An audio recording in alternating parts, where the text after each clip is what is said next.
Para formar e pôr em ação fisioterapeutas de excelência no mercado, está entrando no ar mais um episódio do podcast UTI Informa e Ação. Eu sou Sancler Bernardes, fisioterapeuta intensivista, e você me encontra e pode me chamar para a gente conversar lá no Instagram, no @SanclerBernardes. Eu sou a Débora, fisioterapeuta intensivista, e você pode me encontrar no @movimenta_UTI.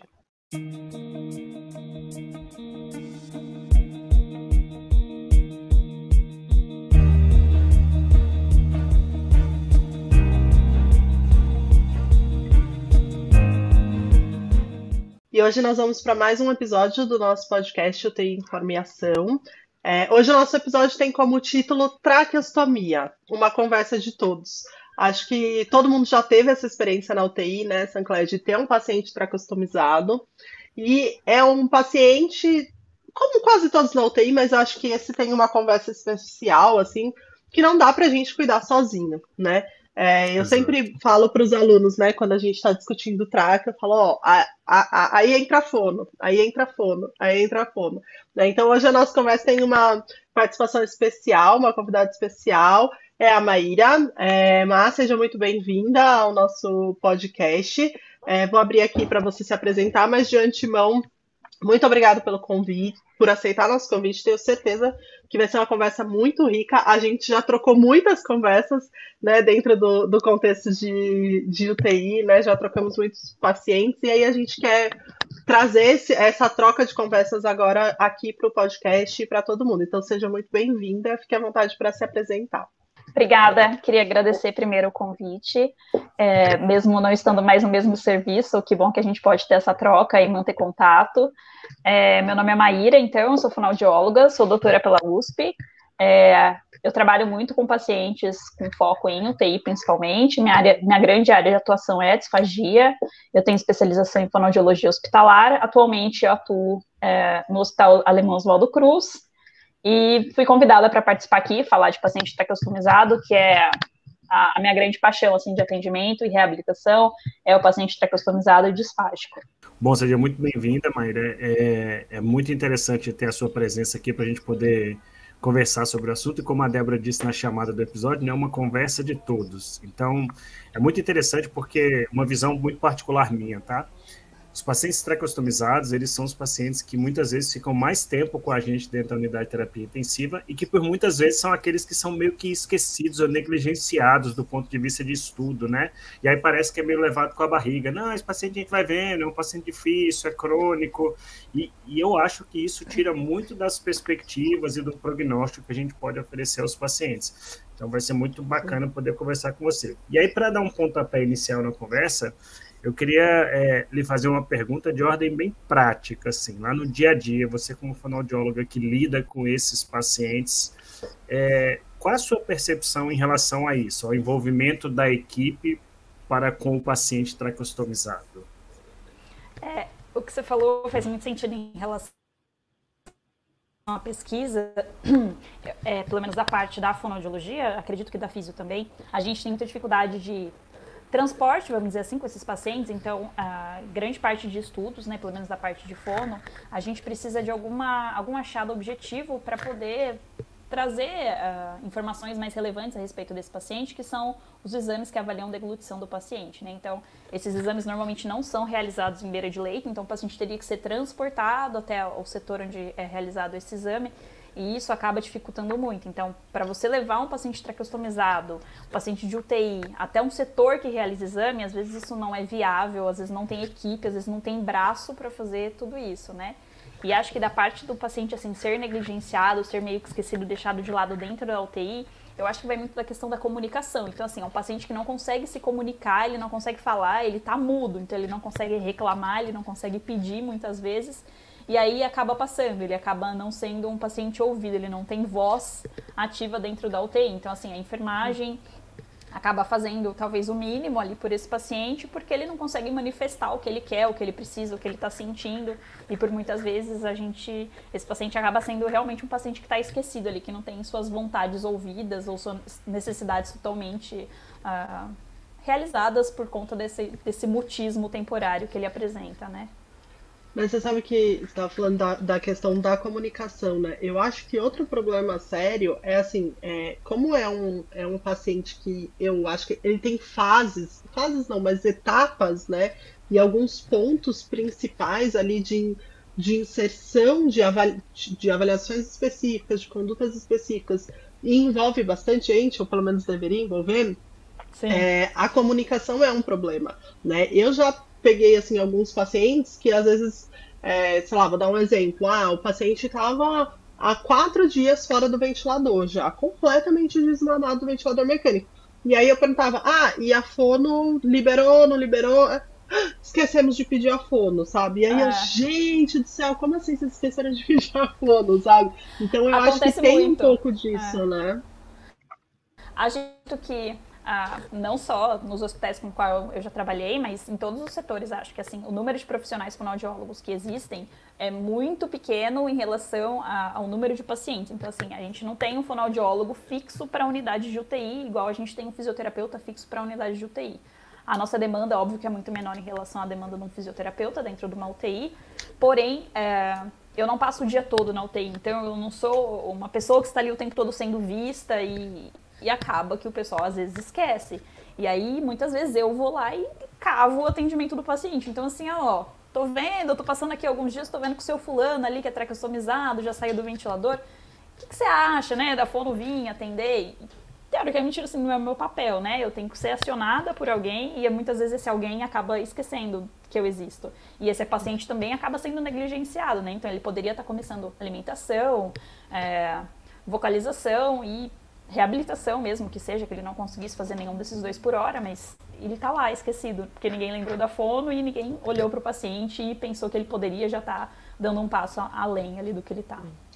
Olá, e agora aproveitando o gancho então, né, da sua fala, se ninguém lembrou da fono, a gente normalmente quando a gente tem um paciente tracostomizado na UTI, a primeira coisa que a gente sempre vai pensar é no desmame, né? Ou em continuar o que ele já estava fazendo, né, pela via anterior, sei lá, pela cânula orotraqueal, e agora foi tracostomizado e a gente vai seguir no desmame do ventilador, né? E aí a gente vai pensar, então, desmamou do ventilador, vamos começar a nebulizar, né?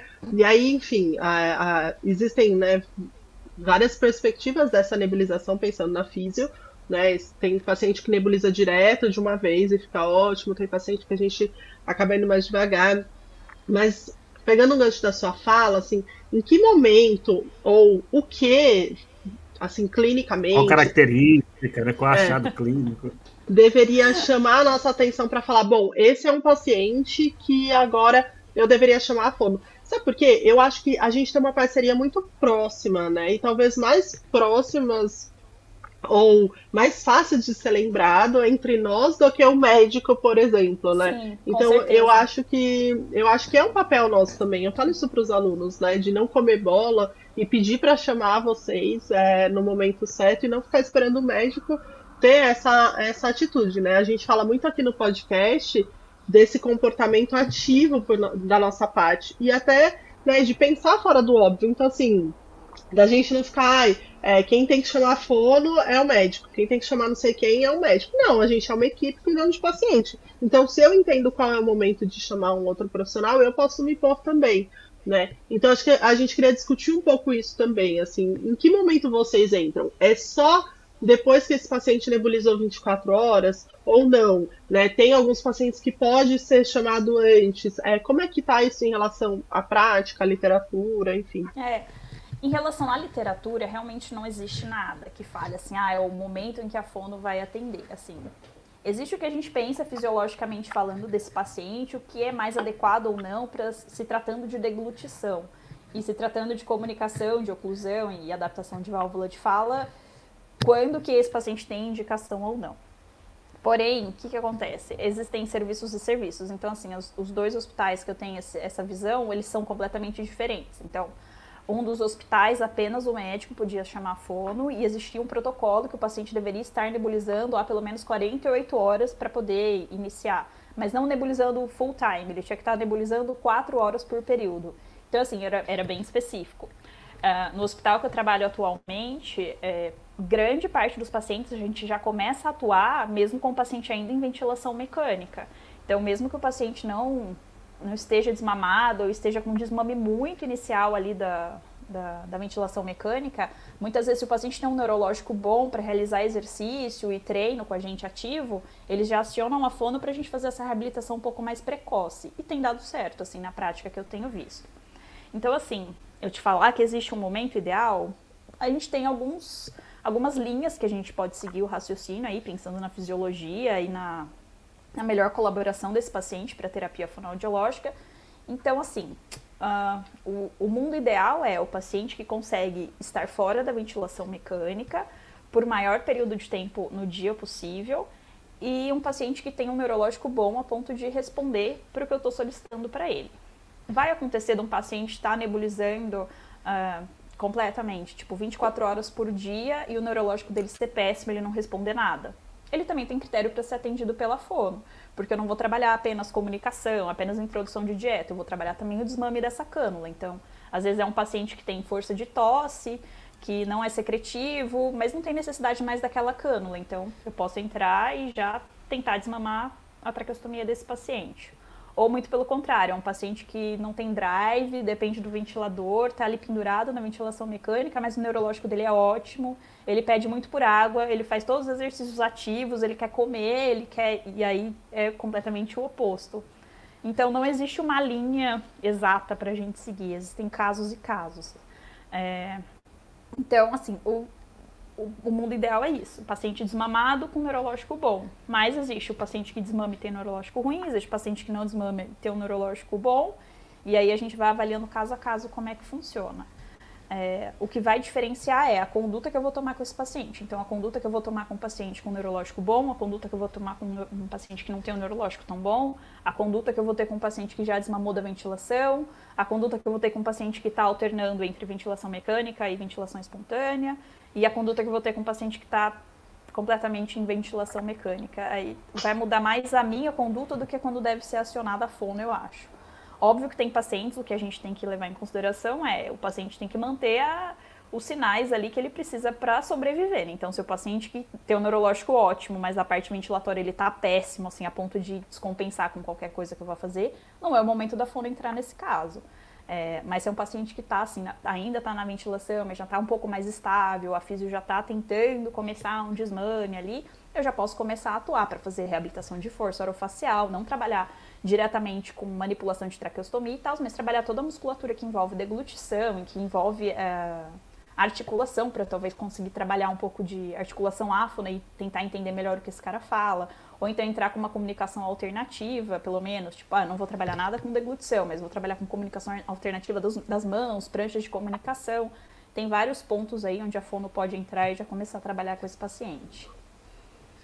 Eu fico pensando, Sancler, não sei o que você acha, mas se pra gente como físio é difícil, às vezes, né, essa coisa de começar precoce a abordagem do paciente, pra vocês é mais ainda, né, Mar? Pra gente realmente é mais difícil e eu acho que ainda falta espaço. É uma profissão muito nova, vamos dizer assim, muito nova principalmente dentro de UTI e com pacientes que não existem achados em literatura. Então, assim, um paciente principalmente traqueostomizado em ventilação mecânica, não existe. Cada serviço tem a sua linha ali de segmento, cada profissional tem a sua linha de atuação. Tem fono que não faz ideia de como atende um paciente em ventilação mecânica e tem fono que tem uma noção de acordo com a sua prática, né? Nem com o que estudou, porque isso é muito difícil. A gente aprende mais ali tendo prática e vivenciando em discussão com o fisioterapeuta, com o médico, com equipe multidisciplinar, do que de fato sentando, lendo um livro ou fazendo algum curso de pós-graduação que seja. E outra questão, só retomando que eu lembrei depois, tem hospitais que não necessariamente só o médico consegue solicitar a avaliação da fono. Então, tem hospitais que existem protocolos de broncoaspiração que o próprio enfermeiro, o nutricionista, o fisioterapeuta conseguem acionar o profissional via esse protocolo. Óbvio que o médico vai ter ciência disso, né, do que está acontecendo e tal, mas o profissional multidisciplinar já consegue, talvez, ter um pouco mais essa noção e já acionar a fono, porque eu acho que a nossa linha de reabilitação é muito mais próximo de vocês, fisioterapeutas, do que do médico. Então, às vezes, o médico viu essa questão de fono, de reabilitação ali em um mês na faculdade, uma matéria que já passou há não sei quantos anos e não faz ideia de como funciona uma traqueostomia, de como funciona a reabilitação, o desmame de traqueostomia. E para ele quer tocar ali a parte orgânica do paciente, quer tirar o paciente da UTI, tentar tratar a doença de base do paciente, as complicações que o paciente teve, e essa parte da reabilitação fica um pouco de lado mesmo. E aí, realmente, os profissionais que estão ali pensam mais nessa questão de reabilitação são vocês, né? Acabam sendo diretamente mais o fisioterapeuta mesmo. Uhum. Isso tem muito a ver com a gente discute muito aqui, né? Qual é o papel e qual é a visão do profissional do futuro, né? E como caminha o andamento das profissões dentro da UTI. E você falando, eu fiquei imaginando assim, talvez a gente da fisioterapia esteve num certo momento dentro da UTI batalhando para que a gente fosse inserido num processo ultra precoce de abordagem a esses pacientes. E aí, como você citou, assim, às vezes você tem um paciente que está extremamente acordado e não necessariamente ele vai conseguir sair da ventilação mecânica, mas pode ser que ele tenha capacidade de ser inserido num programa com fonoaudiólogo. Então, talvez essa presença mais precoce, com o entendimento macro da equipe, ela possa ser mais viável, né, num futuro. E, inclusive, por causa da realidade que nós batalhamos para que tenhamos pacientes mais acordados e pacientes em modos espontâneos no ventilador, independente se ele está traqueostomizado ou não. Então, isso vai trazer com que a gente precise agregar, né, mais com outros profissionais, precise agregar muito mais com vocês. E aí uma coisa que me chamou muita atenção, Maíra, é a sua fala. Eu imaginava, mas como eu sou fisioterapeuta, é da falta e a carência dessas evidências robustas, né, de evidências bem plausíveis a respeito do assunto. E que não é diferente da gente, tá? A gente conduz muito bem, sabe conduzir desmame, a gente sabe índices preditivos, a gente sabe indicadores, a gente sabe teste de respiração espontânea, mas uma vez que esse paciente é traqueostomizado, ele está ali há mais de 7 dias no ventilador, que a gente classifica como desmame prolongado, a gente tem uma carência enorme de informações científicas a respeito do assunto. E aí cada um começa a fazer o seu. Então, um hospital tira de 30 em 30 minutos, um outro hospital tira 2 horas, o outro hospital não tira, o hospital volta para dormir, um hospital não volta. A gente está falando que é mais ou menos o mesmo caminho, né, que acontece para vocês para o atendimento desses pacientes. E tem como vocês pensarem, você como fonoaudióloga, quando você chega, eu acredito que tem, mas eu queria saber se é do olhar clínico, de você pensar do ponto de vista prognóstico. Quando você chega nesses pacientes traqueostomizados, se você tem como, por meio da sua avaliação, pensar assim, olha, o prognóstico é que eu vou precisar de muito tempo de terapia até a gente pensar em efetivamente decanular esse paciente, ou é um prognóstico mais curto. Eu estou falando porque muitas vezes esses pacientes são segurados pela equipe exatamente por isso. Não, a gente não vai mandar para a enfermaria porque elas não vão saber conduzir um paciente traqueostomizado. Eu não vou mandar para casa porque a família não tem condições de fazer isso. Tem como ter uma visão desse prognóstico? Tem um pouco, na verdade, não só dessa questão de prática. Então, eu até brincava com os alunos aí do Hospital das Clínicas, que os alunos que faziam especialização e quando iam acompanhar algum atendimento, eu já chegava no paciente, a gente discutia diagnóstico, os dados de internação, e aí eu já virava e perguntava para os alunos, como você acha que esse paciente vai se comportar na nossa avaliação? Então, por meio do diagnóstico, do histórico que o paciente já tem ali na internação, já dá para ter ideia do que ele vai apresentar na minha avaliação. E dos achados que a gente consegue ver, assim, isso, em alguns estudos um pouco mais rasos que a gente tem a respeito de paciente traqueostomizado, a gente consegue ver que os pacientes que têm aspiração salivar são os pacientes que vão apresentar pior prognóstico para reabilitação. Então, é um paciente que vai demorar um pouco mais tempo para ser reabilitado, para ser decanulado, porque a aspiração de saliva é meio que o básico, assim, o paciente não está deglutindo nem a saliva direito, talvez ele vai ter muito mais dificuldade para as outras coisas e não vai ter menos indicação de manipulação de cuff, de ficar mais tempo ocluído e aí evolui para um desmame dessa traqueostomia. Então, a deglutição de saliva, a aspiração salivar é uma coisa que vai falar para a gente também. O paciente que consegue se alimentar, também a gente achou, já teve um estudo que a gente viu que o paciente que, depois da avaliação fonoaudiológica, é um paciente que já consegue introduzir dieta mais rápido, é um paciente que vai ter uma evolução mais rápida. Então, quanto antes ele começa a introdução alimentar, antes esse paciente vai conseguir ter um desfecho mais favorável nessa reabilitação. Esses são mais ou menos os achados assim, que a gente consegue ver com um estudo recente que a gente teve aí no Hospital das Clínicas. Sabe o que eu acho interessante, né? Que a gente tem caminhado dentro da fisioterapia por uma conversa assim, muito de individualização, né? Então, eu fico até me perguntando, assim, né, se a gente vai ter estudos, por exemplo, falando, o desmame do paciente em traqueostomia deve ser feito assim, né? Porque é isso, é muito individualizado. Tem paciente com Guillain-Barré que eu consigo fazer 10 minutos de nebulização, aí depois no outro período eu faço 15, né? E tem paciente que vai direto, né? Então é muito essa individualização, né? E eu acho engraçado porque eu vou falar como eu aprendi, eu enxergava esse processo do paciente tracostomizado, né? Então, o paciente está tracostomizado, eu tiro ele da ventilação. Ele ficou 24 horas fora da ventilação, eu aciono a fono vem para avaliar, né? Aí os marcos, né? Depois você pode comentar o que faz sentido e o que não faz. Aí aciona a fono 24 horas. A fono vem. Aí ela vai testar o teste do azul, o paciente ficou legal, desinsufla o cuff. Cuff desinsuflado por 24 horas, o paciente pode ser ocluído. Aí oclui, 24 horas ocluído, vamos pensar em tracostomizar, em decanular, né? E é engraçado porque eu vivi situações com a Maíra que, tipo, eu falava, bom, ela quebrou toda a minha teoria de explicação para os alunos, por exemplo, né? No Covid a gente estava junto, né? E assim, a gente teve uma onda de tracostomias, assim, absurdas, né? E eu lembro até hoje de um paciente que eu falei, gente, não tracostomiza, tracostomizaram. Eu lembro até hoje, eu cheguei 2 dias depois na UTI, eu falei, cadê o paciente tracostomizado? Assim, tracostomizaram no dia, 2 dias depois, quando eu voltei, ele tava sem traque. Aí eu, gente, cadê o paciente? Eu encontrei a Maíra, ela, tirei. Cadê todas as etapas que me ensinaram? Eu tirei a traque, Débora, não era uma traque que precisava. Gente, foi o recorde de uma decanulação que eu já vi. 2 dias, né? E quantas vezes era assim, Débora, desinsuflei o cuff, ficou bom, já ocluí, né? Por conta dessa individualização, né? A gente já teve discussões médicas, por exemplo, né?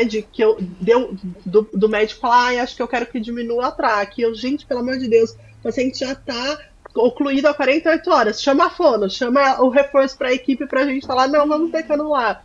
Então, é muito individualizado, né? Realmente isso acontece de ser muito individualizado mesmo, porque no serviço atual que eu trabalho é completamente sem regras, assim, sem regras, vamos dizer assim, individualizado realmente. A gente discute cada caso e a gente faz cada caso de um jeito, não tem uma receita do que vai ser feito. Já no hospital anterior existiam os protocolos que era mais ou menos como a Débora falou, então tinha, a partir de X horas aciona ou não aciona a fono, depois de X horas com o cuff desinsuflado, eu vou fazer tal coisa, eu vou fazer o teste do azul, passou, não passou no teste do azul, o que eu faço? Isso dá uma linha de raciocínio para o serviço funcionar da mesma forma para todos os pacientes e para todos os profissionais que entram ou saem da instituição, vão fazer a mesma coisa. Só que às vezes você consegue pular etapas, e é o que a Débora falou. Então, às vezes um processo que demoraria uma semana, se você já pega ali o paciente, consegue discutir direito e ver como o paciente se comporta e ter esse feeling, já ter o conhecimento ali à mão do que está acontecendo, você já consegue pular uma etapa e ir lá para frente.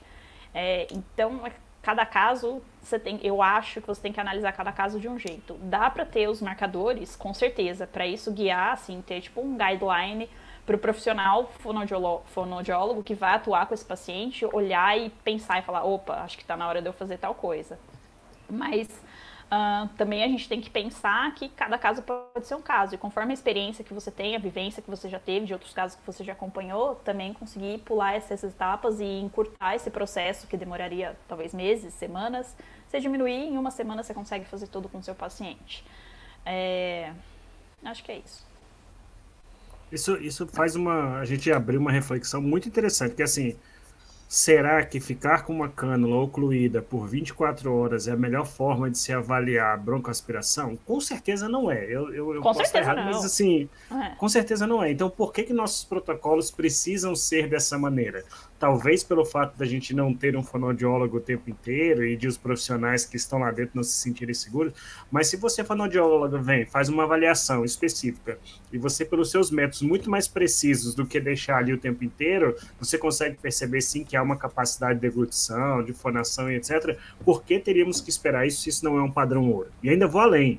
Quando oclui e você fez a sua avaliação e você saiu da UTI, esse paciente ficou 24 horas aos cuidados da equipe, quem está olhando sabe realmente identificar os sinais de broncoaspiração?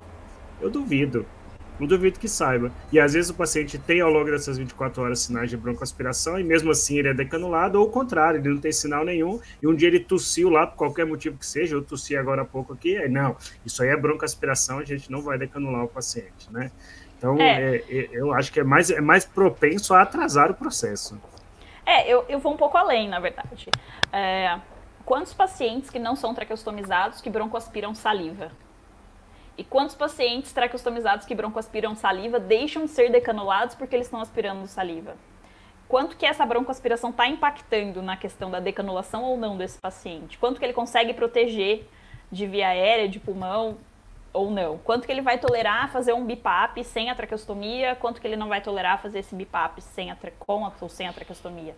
Então, cada caso é um caso, então é muito difícil isso. Essa questão de permanecer 24 horas ocluído, a gente leva mais em consideração assim, o paciente consegue passar um dia inteiro respirando sozinho, vamos dizer assim, sem ter a necessidade da traqueostomia. Isso é meio que todo mundo meio que realiza, não a ponto de ver broncoaspiração ou não, mas ver tolerância do paciente para respirar só pelo nariz ou por boca ou só por via aérea superior e não precisar mais da traqueostomia. E aí a gente tem que pensar que não é só isso que vai falar para o meu paciente ele pode ou não ser decanulado. E se for um paciente que evoluiu com alguma alteração traqueal, que tenha, sei lá, um risco de traqueomalácia, de laringoespasmo, isso também vai me falar se eu posso ou não decanular esse paciente. Não é só ele ficou 24 horas ocluído, ele está deglutindo super bem, eu tenho que pensar no fator anatômico também ali desse paciente e talvez tenha uma avaliação mais especializada de um grupo de tórax ou uma broncoscopia. Tem casos que podem acontecer isso também, que vão definir se eu decanulo ou não esse paciente. Então, são muitas variantes, acho que por isso que é uma coisa muito difícil de ser fechada, como a gente vai trabalhar. Acho que o que faz muita diferença é a discussão multidisciplinar. Eu acho que as visitas multidisciplinares traziam muito essa proximidade, principalmente esse vínculo que eu criei com a Débora, foi em cima dessas visitas e o fato dela ser uma profissional muito aberta, eu também era uma profissional que tinha muita troca, então tanto com médico, enfermagem, nutricionista, eu acho que isso é o que faz a maior importância na reabilitação desse paciente, porque é um paciente que envolve muito todas as áreas. E aí precisa estar tudo muito bem conversado para eu poder reabilitar direito esse paciente e a gente chegar num desfecho mais favorável para ele. Então, acho que a nossa integração é muito mais importante do que qualquer linha que eu tenha que seguir ali, receita de bolo ou qualquer coisa assim. E é engraçado você pensar, né, que é um paciente tão complexo, né, que você tem que ter a interação de várias pessoas, de vários fatores, e efetivamente eu acho também que é o paciente mais negligenciado dentro da UTI, assim, né.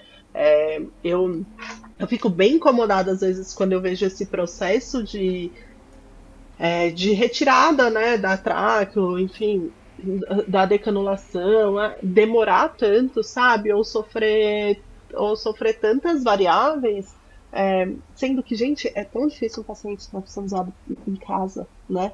Se você pensar em SUS, por exemplo, esse paciente não consegue ir para casa, né?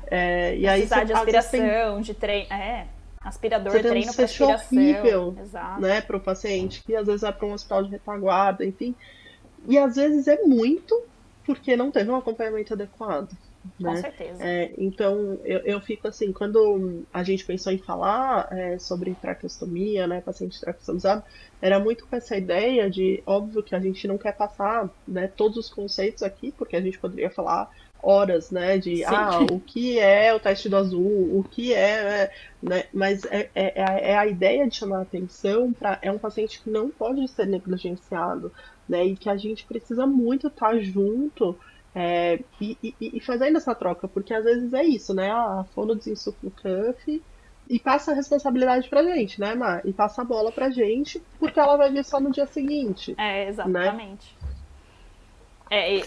Acontece muito isso. Diga. Tipo, é o que o Sancler tinha perguntado, né? Quem que vai avaliar esse paciente quando eu não estiver lá? E realmente é isso. Eu faço a minha parte, muitas vezes eu viro as costas e vou embora e o fisioterapeuta que muitas vezes vai segurar a bomba ali desse paciente, se ele descompensar, se ele desconfortar, o que quer que aconteça. Deixa eu fazer, então, eu vou colocar uma coisa aqui no nosso episódio, talvez seja um pouco mais para um lado polêmico, mas eu queria ouvir da Maíra, da Débora, e vou colocar a minha opinião também. Até coloco a minha, sempre que eu falo assim, eu prefiro colocar a minha opinião primeiro para as pessoas não acharem, né? O que vocês acham em relação à cânula metálica, nesse processo de decanulação dos pacientes traqueostomizados? Eu, particularmente, acho que já passou da hora da gente acabar com elas. É uma opinião muito particular minha, tá bom? Mas você citou aí um protocolo padrão, né, Débora? E eu acrescentaria que tem diversos serviços que dentro desse protocolo padrão existe uma cânula metálica de um calibre menor do que a cânula que o paciente estava usando. Então, o paciente está com uma cânula 8, você desinsufla 24 horas, oclui, coloca uma metálica um pouco menor para depois decanular efetivamente o paciente. Ou outras verdades absolutas que são completamente erradas no meu ponto de vista, é assim, o paciente está traqueostomizado, ele vai para a enfermaria. Então ela pode dar o segmento lá na enfermaria, mas aí vem uma verdade que não, tem que colocar uma cânula metálica antes dele ir de alta da UTI. Ou antes de ir de alta para casa, ele tem que pôr uma cânula metálica, que é uma cânula de fácil higienização. Fácil? Você fazer de uma maneira estéril a higienização de uma endocânula metálica é difícil um profissional fazer. Imagina alguém em casa que cuida do paciente. Então, eu queria ouvir, assim, se eu estou muito longe do que deveríamos pensar, mas eu acho que essa cânula já não tem mais espaço. A gente tem outras cânulas no mercado mais favoráveis, que se conectam facilmente a uma válvula de fonação, que tem endocânula, que tem um cuff que você pode deixar desinsuflado, caso você não queira usar, né? Qual a ideia a respeito disso para esses pacientes? Quem vai primeiro, Dé? Você ou eu? Bom, vou deixar você por último, já que você é a palavra sábia daqui das pessoas, mas faz muito tempo que eu não vejo, Sancler, essa necessidade. Do tempo que eu trabalhei com a Maíra, eu nunca escutei essa necessidade por parte dela, assim, de tipo, não, vamos passar para a metálica. Eu vejo que é um pouco enraizado em alguns médicos mais antigos que têm essa necessidade, né, disso, mas eu também acho que ela tem seu papel em alguns pacientes, sei lá, algum paciente cabeça e pescoço, de repente, né, que evolui aí com algum tipo de obstrução, enfim, mas é bem limitado, na minha opinião, né. Assim, no Brasil ainda usa-se muito cânula metálica, porque é uma cânula muito mais barata em relação a uma cânula plástica, por mais simples que ela seja. Então, assim, ela custa 1/3 do que uma cânula Portex, que é a mais simples que a gente tem no mercado hoje em dia para usar, custa. Então, muitas vezes entra nesse padrão, né? Eu vou colocar uma cânula com endocânula, sem cuff, que se assemelharia ao padrão de uma cânula metálica, só que daí, por exemplo, custa 10 vezes mais, 20 vezes mais essa cânula plástica que apresenta todos os mesmos adereços que uma cânula metálica apresentaria. Então isso encarece muito, principalmente para um traqueostomizado que vai continuar traqueostomizado por alguma alteração anatômica ou por alguma alteração funcional, mesmo que seja, que precisa realizar trocas dessa cânula e que o preço da troca da cânula vai vir do próprio bolso. Então, às vezes o paciente não consegue, então ele vai pagar R$30 numa cânula metálica e R$1.000 numa cânula que tem endocânula, sem cuff e plástica, que ele consegue realizar a mesma função que a cânula metálica. Então, às vezes isso, num país igual o nosso, às vezes a gente não consegue ter acesso a esse tipo de material e é muito difícil. Mas em serviços internacionais, assim, no exterior, a gente quase não vê o uso dessa cânula. Os profissionais de cirurgia torácica com qual eu tinha contato bem direto, meio que abominavam já o uso dessa cânula metálica, eles achavam completamente retrógrado isso, mas às vezes acontecia essa necessidade, porque era um paciente que precisava arcar do próprio bolso, às vezes com a troca dessa cânula em meses específicos, e aí acabava sendo uma opção que ele tinha para não ficar sem trocar essa cânula. E, sinceramente, assim, na prática, o que eu vejo é a cânula plástica, eu, Maíra, né, percebia no meu uso, que a cânula plástica faz o paciente acumular mais secreção do que a cânula metálica. Então, normalmente, um paciente que tem um pouco ali de secreção, tá meio na dúvida, quando ele passa para metálica, no dia seguinte, você já vê que esse paciente está mais seco. É bizarro, assim, isso mostra, isso a gente aprendeu, que fala que realmente cânula plástica dá mais secreção para o paciente em relação à cânula metálica. E isso, de fato, eu não posso negar que acontece, que um paciente com cânula metálica fica um pouco menos secretivo nessa parte mais alta de laringe e tal. Mas é o que a Dé falou, é um pensamento de muitos médicos ainda, de diminuir, não conseguir decanular o paciente direto daquela cânula que ele estava na UTI, em ventilação mecânica. Não, essa cânula é só para ele ventilar, a gente tem que passar para uma cânula intermediária antes da decanulação completa. É um pensamento de talvez ter um cuidado ali com um pouco de pé atrás, de ter um pouco de receio de algum, tipo, se der ruim, o paciente tem a via aérea aberta ali ainda, eu vou conseguir acessar de volta.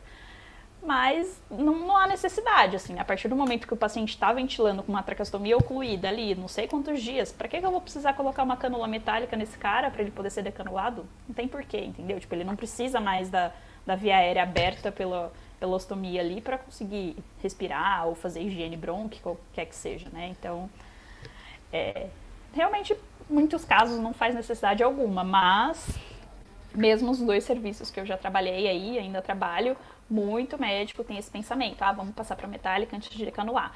Às vezes é por conta do paciente, o paciente não quer ser decanulado, então a equipe médica acaba optando por colocar uma metálica para o paciente se sentir mais seguro e ver que não é um bicho de 7 cabeças e aí decanular logo em seguida. Às vezes nem tinha essa necessidade, mas acontece. Não sei te falar se eu sou a favor ou contra, mas eu tô mais na turma de que realmente acho que isso vai sair de linha em algum momento. Sabe o que eu acho interessante, né, da gente pensar nesse processo, né, de um paciente traqueostomizado ali na nossa UTI, é essa coisa da comunicação e até um pouco de educação do outro profissional, né? E eu acho que essa troca, quando acontece, né, entre físio e fono, o paciente só está ganhando, né? Porque aí eu vou aprendendo, né? Então, assim, eu vou pegando, óbvio, não é que eu vou fazer o trabalho da fonoaudióloga, mas eu consigo entender, poxa, isso aqui é a Maíra, isso aqui Sim. eu tenho que chamar, isso aqui eu tenho que reconhecer que é um sinal. Ó, agora já pode. E eu consigo otimizar esse trabalho, né? E seguir, né, nessa linha assim de, por exemplo, né? Então desinsuflou o cuff, né? De ter essa conversa com o fisioterapeuta de eu desinsuflei o cuff. Então, da minha parte, fica atento se acontecer isso, e da sua, aí você vê qual coisa você volta se você achar, né? Eu sempre falo para os alunos, a gente viu um fono, enfim, andando pela UTI, para e pergunta, quem que você viu? O que você fez? Que etapa fonoaudiológica, pode falar assim? Etapa fonoaudiológica? Sim, fonoaudiológica, exatamente. De reabilitação ele tá, né? Porque isso também impacta pra gente, né? E é isso, a gente Você vai saber ajudar também no processo, né? Exatamente. Você vai saber ajudar no certeza. processo. As tomadas de decisão elas vão ser muito diferentes. Exato, tipo, eu não ajusto ventilação mecânica, mas eu preciso saber o modo que o meu paciente está ventilando, se ele está na ventilação mecânica, os parâmetros que ele tá, para eu saber se ele tem indicação de ser atendido ou não, para ele saber se eu posso atender ou quando eu for atender, o que eu posso esperar desse paciente, o que eu posso ou não fazer com ele. E eu não aprendo ventilação mecânica na faculdade, eu não aprendo ventilação mecânica normalmente nos estudos de fono, isso não se enquadra. Como que eu aprendi ventilação mecânica? Nessa troca que a gente tem. Então, acho que muita coisa é isso, a gente entrar ali um pouco na área do outro, não para querer atuar em cima do que o outro está fazendo, mas para aprender e trazer isso para o seu lado e conseguir ajustar ali a sua reabilitação, a sua conduta em cima do paciente, né? E pensando clinicamente, quais você colocaria, assim, pontuaria como as etapas principais aí de um paciente traqueostomizado na UTI na visão de vocês? Assim, quais são os marcos principais, os pontos de evolução, assim, do paciente traqueostomizado? Como assim, Dé? Por exemplo, eu desmamei ele. Sei lá, aí para vocês, é isso mesmo? É o teste do azul com a desinsuflação do cuff? Quais são os pontos assim que são como marcos mesmos do processo de reabilitação da progressão, né? fonoaudióloga, Marcos da progressão. Eu preciso primeiro pensar assim, qual é o meu objetivo naquele momento com o paciente? Meu objetivo é realimentar o paciente, meu objetivo é melhorar a aspiração que ele já apresenta e diminuir a secreção desse paciente, melhorar o pulmão dele. Meu objetivo é comunicação desse paciente, o meu objetivo é tudo isso ao mesmo tempo. Então, é isso que eu tenho que pensar. Mas a gente sempre pensa, assim, o que é o básico. O paciente está deglutindo saliva? Deglute. Se ele deglute saliva, ele protege via aérea ou não? Ele está broncoaspirando essa saliva ou não? Então, eu sempre vou começar pensando na questão da saliva. A questão da saliva vai me dar um guia de, por exemplo, eu posso desinsuflar o cuff desse cara, por mais que eu saiba que o cuff não veda completamente ali o pulmão.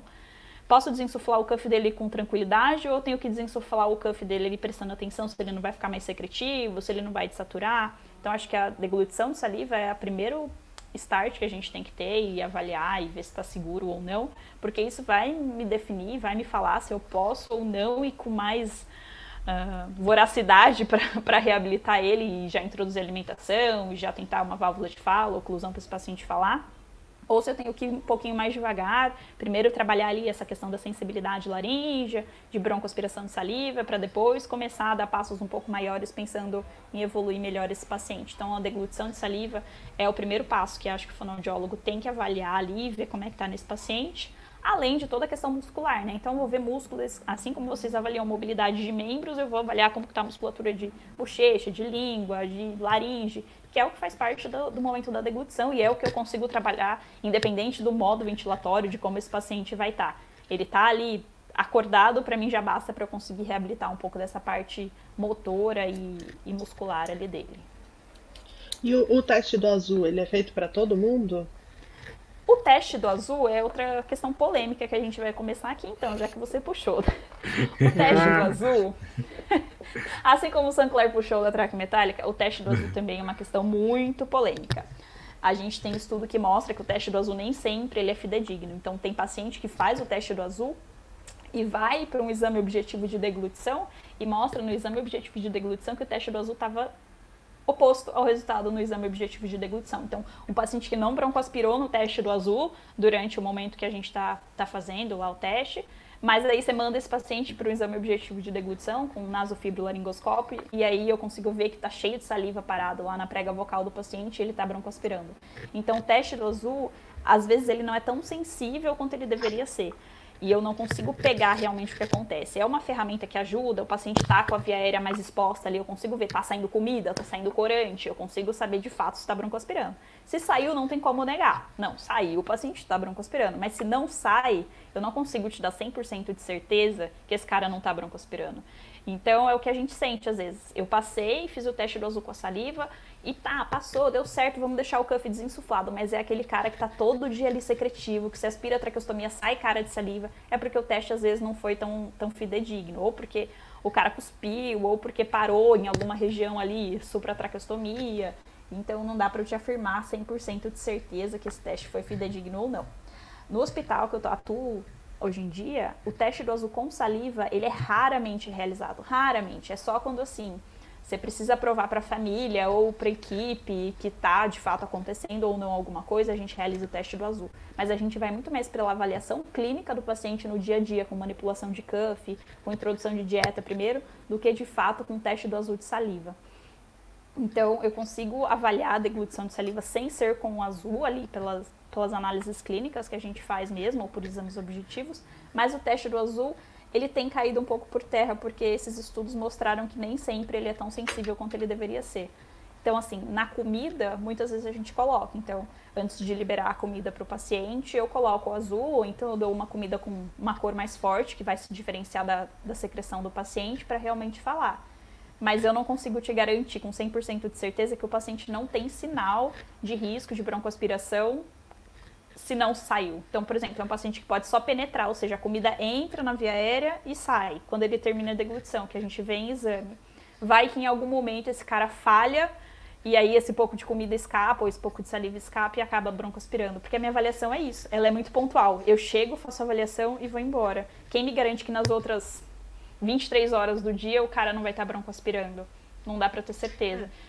Isso que eu ia perguntar também. Então, por exemplo, aí você desinsuflou o cuff e deixou desinsuflado porque parece que sim.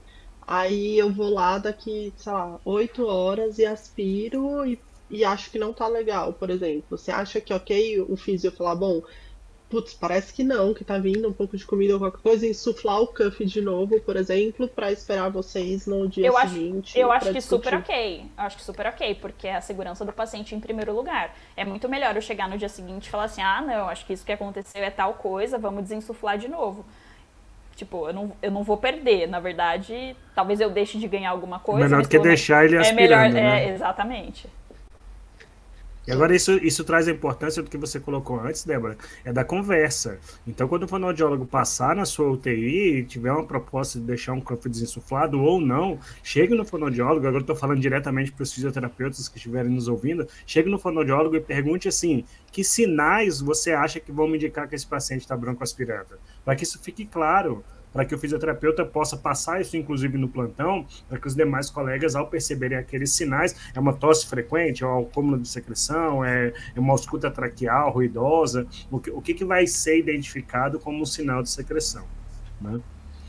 Ô Maíra, deixa eu te fazer uma outra pergunta. E o que você acha qual é a importância do trabalho de reabilitação física global do paciente, não especificamente da fonoaudiologia e da deglutição dos músculos da face? Porque eu estou perguntando isso porque a gente tem cada vez mais tentado agregar dentro das nossas propostas de reabilitação a atuação de outros profissionais. E aí a gente discute muito aqui sobre gestão de tempo e etc. E é uma dica para o pessoal. Será que às vezes o atendimento da fisioterapia não podia casar com o atendimento da fonoaudiologia para que a gente fizesse a retirada do paciente do leito, colocar esse paciente em pé, esse paciente numa poltrona? Isso é válido ou não? Para vocês, o paciente no leito é mais tranquilo para o atendimento? Eu acho que é super válido. Eu tenho trazido isso para a minha prática, de questionar o paciente ou o acompanhante como está a questão da mobilidade do paciente, questão de força, para o paciente conseguir realizar tarefas. Eu acho que isso está super relacionado como ele está na deglutição. Então, assim, um paciente que consegue deambular, que consegue realizar as funções ali de pegar um copo, a reabilitação dele, da questão da deglutição, talvez seja muito melhor do que um cara que está completamente acamado e não consegue fazer nada. Óbvio que existem diagnósticos específicos. Então, por exemplo, um miastênico que tem crise mais bulbar, talvez não tenha muita relação, porque o cara ali está se movimentando, mas a crise dele pegou parte bulbar, um AVC, um cara que pegou um ponto específico que vai afetar a deglutição. Então, tem alguns diagnósticos específicos que talvez não traga tanto essa relação, mas eu acho que essa relação existe super. O fato de eu atender um paciente que está sentado em poltrona, que é o que mais se assemelha com o que ele fazia em casa na hora de se alimentar. Ninguém come deitado numa cama quando está bem em casa. O paciente come normalmente sentado, à mesa. Se é um paciente que está um pouco mais confuso, mais desorientado, um idoso, isso pode trazer muito mais funcionalidade, ele tem um desempenho melhor na hora do meu atendimento, realmente faz sentido. Então, acho que está super, super relacionado. Já aconteceu algumas vezes da gente realizar atendimentos em conjunto, assim, dentro de UTI, então, com a Cíntia, que é colega da Débora ali em atendimento, era uma físio que era muito parceira na hora da gente realizar atendimento, então a gente tentava casar, assim, dela sentar, fazer uma parte motora, tanto a parte de membros superiores, do paciente se alimentar, nessa questão. Acho que está muito bem relacionado, salvo algumas exceções de alguns diagnósticos específicos. Eu fico pensando se o controle de cervical ele é muito interessante para vocês. Então, total, eu não sei, eu sempre falo para os alunos, eu falo, gente, a gente sempre tem lá, né, Guillain-Barré muito grave, né, que você fica por onde eu começo. Aí eu tenho esse pensamento que o Sancler falou, gente, vamos tentar trabalhar cervical, porque vai ser bom pra gente, né, como físio, mas também vai ajudar a fono, eles também vão conseguir evoluir. Eu tava pensando aspectos, nisso, esqueci, tanta coisa para falar que você falou, que fugiu. Mas realmente às vezes acontece isso, você vê com um cara que tem essa hipotonicidade ali cervical e muitas vezes eu peço pro físio para tentar me ajudar, até porque acho que assim, essa parte é a parte que a gente tem em comum, vamos falar assim, né? Porque eu falo que a fono atua daqui para cima, o físio daqui para baixo, entre aspas. Mas essa parte aqui os dois vão trabalhar juntos. Eu trabalho mais com a musculatura interna e vocês mais com a musculatura externa. E é isso. Se o paciente está com a cervical hipotônica, não sustenta a cervical, se o fisioterapeuta consegue fazer um trabalho e me ajudar aí nessa questão, mesmo que de musculatura extrínseca, não tem como eu separar o que está dentro e o que está fora. Está trabalhando musculatura de cervical, vai pegar a musculatura de deglutição e vai me ajudar. Assim como um cara que eu consigo... que isso a gente tem comprovado em estudo mesmo, que paciente que faz exercício expiratório, que às vezes é uma coisa que não fazia parte da fonoaudiologia, que era mais o fisioterapeuta que trabalhava, eu consigo trabalhar músculo de deglutição com paciente que tem força expiratória mais forte. Então, a gente trabalhando junto isso ajuda muito mais, com certeza. Olha, isso aí é uma grande ideia, né, Débora? Inclusive, solta uma luz muito grande para quem mexe com pesquisa e trabalha dentro da UTI. Porque no nosso campo, o treinamento da musculatura expiratória é algo altamente negligenciado, porque a gente não vê muitas evidências do ponto de vista ventilatório. E aí você está trazendo uma luz para o treinamento expiratório, né? Quem sabe numa fase inicial... Eu vejo muito vocês falarem da parte inspiratória, né? Chama TMI. A gente não faz TME, a gente faz TMI. Pois então, mas aí o paciente que vai tossir, ele precisa ter força o quê? para pôr para fora, né? Para expirar. Ele precisa proteger via aérea. E aí, quando o paciente está fazendo esse movimento de força expiratória, quando a gente trabalha esses exercícios, a gente consegue ver que tem elevação laríngea um pouco melhor. Eu consigo trabalhar parede de faringe, eu consigo trabalhar até base de língua, muitas vezes com movimento de expiração. E isso tem estudo que prova, tem exame objetivo que consegue mostrar pra gente, é bem legal. Legal, muito bom. A gente tá indo aí pro final do nosso episódio, né? Mas eu acho que ele super cumpre o papel aqui, né, do nosso podcast, que é um papel da gente sair um pouco fora daquelas discussões quadradas, sabe? Então, aqui é o trabalho da físio do paciente tracostomizado, aqui é o trabalho da fonoaudióloga no paciente tracostomizado, né? Então, acho que a principal mensagem que eu vejo da nossa conversa é justamente essa, de olha, a gente precisa se entrelaçar, né? Para que esse paciente tenha bons desfechos, né? Porque o que eu faço pode te ajudar no que você faz, o que você faz, porque obviamente o paciente comer para mim é ótimo, né? Em termos de ganho de massa muscular e tudo mais. Então me ajuda também, né? Acho que outra coisa muito interessante que a gente falou muito é a comunicação. Então, quem está ouvindo aqui no nosso podcast, nunca deixe de falar com o fonoaudiólogo que está passando ali na sua UTI, perguntar em que momento ele está, como o Sankara falou, né? E aí, o que eu posso fazer? Como que eu posso observar esse paciente, né? Então, acho que trabalhar muito junto é o que vai trazer melhores desfechos para os nossos pacientes, né, Sankara? Com certeza. Essa integração ela é o máximo.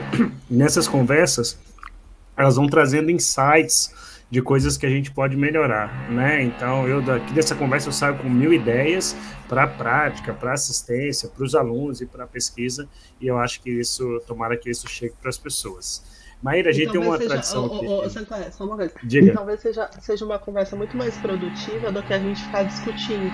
Com 24 horas, disse isso flocando. Muito mais, até porque essas verdades não são absolutas, né? Então a gente vai discutir aqui e vai falar, é 24, porque no meu hospital usa 24. Aí alguém vai falar, no meu usa 12, não valeu de nada, eu vi. Ou você vê um artigo com uma proposta de uma coisa diferente, né? A gente tem como de praxe aqui encerrar o nosso episódio, a gente sempre tenta trazer alguma dica que seja fora da caixa, fora do óbvio um pouco, para as pessoas, que seja descontração, que seja técnico, qualquer coisa que seja, tá bom? Um livro, um podcast, um filme, uma série e etc. Pode ter a ver com o assunto ou pode não ter nada a ver com o assunto. Você fala, não tem nada a ver, mas hoje eu ouvi uma música que eu gostei e fica a dica pro pessoal. Eu vou agradecer, depois eu passo a palavra para a Débora para agradecer também, depois passar a você.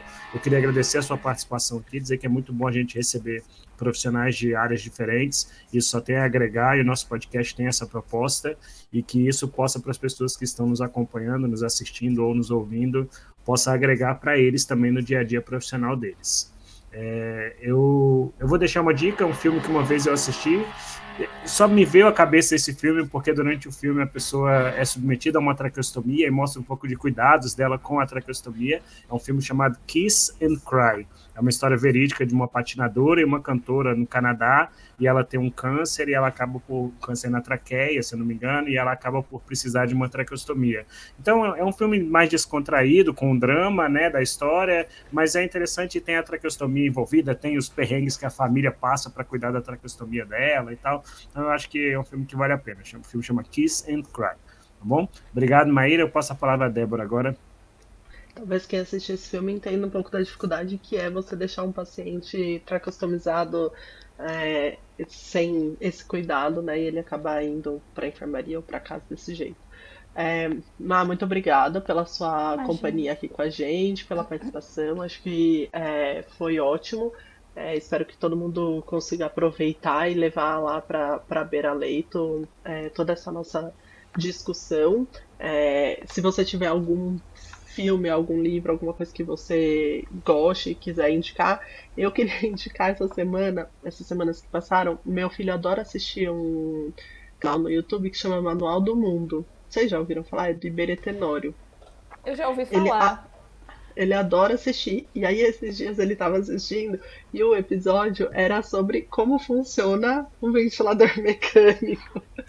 E aí, e aí eu fui assistir com ele e é muito legal, porque é super bem conceituado, né, o Manual do Mundo. E aí ele explica todo o funcionamento do ventilador mecânico que se usa na UTI. Achei muito legal, acho que vale muito a pena todo mundo assistir. Fica aqui a sugestão. Obrigada, Mai, e fica à vontade aí para se despedir também. Imagina, queria agradecer o convite, saber que tem profissionais que se importam com a participação da fono dentro da UTI, dentro da reabilitação e do cuidado do paciente, e deixar aberta essa discussão e trazer novas informações a respeito, uma visão diferente também, de serviços diferentes, de profissões diferentes em cima da reabilitação e do bem-estar do paciente dentro da UTI principalmente. Indicação de alguma coisa aí é difícil, hein? A minha rotina hoje em dia tá bem maluca. Televisão, filme, música, isso já quase não tá fazendo mais parte. Eu não tenho mais tempo pra isso. Mas eu não sei, assim... A indicação é arrumem tempo. A indicação é arrumem tempo. A indicação também que eu falei desde o começo é não tenham vergonha. Eu sinto que muitas pessoas têm vergonha, principalmente quando você tá... ou estagiando, ou recém-formado, entrando ali no ambiente da UTI, você tem vergonha de perguntar para as pessoas o que está acontecendo, ou vergonha de assumir que você não sabe determinada coisa. Eu aprendi o que eu sei hoje em dia porque eu assumi para mim e para as outras pessoas, olha, eu não sei, me ensina, por favor. Senão eu não ia ter chegado onde eu cheguei. Então, você ser humilde o suficiente para falar que você não sabe o suficiente e abrir as portas para o aprendizado vindo de outras pessoas, eu acho que isso é o essencial, era uma mensagem que eu tentava deixar para todos os meus alunos. Não tenha medo de perguntar e questionar por que aquilo está acontecendo, ou então o que é isso, que sigla é isso, o que significa tal procedimento, que foi assim que eu aprendi e fiquei tão destemida, vamos dizer assim, para conseguir atuar com esses pacientes. Obrigada, Má. Obrigado, Imagina. Pessoal, que acompanhou a gente até aqui. E a gente se vê no próximo episódio, né, Sancler? Tchau. Tchau, tchau, pessoal. Tchau, gente. Obrigada.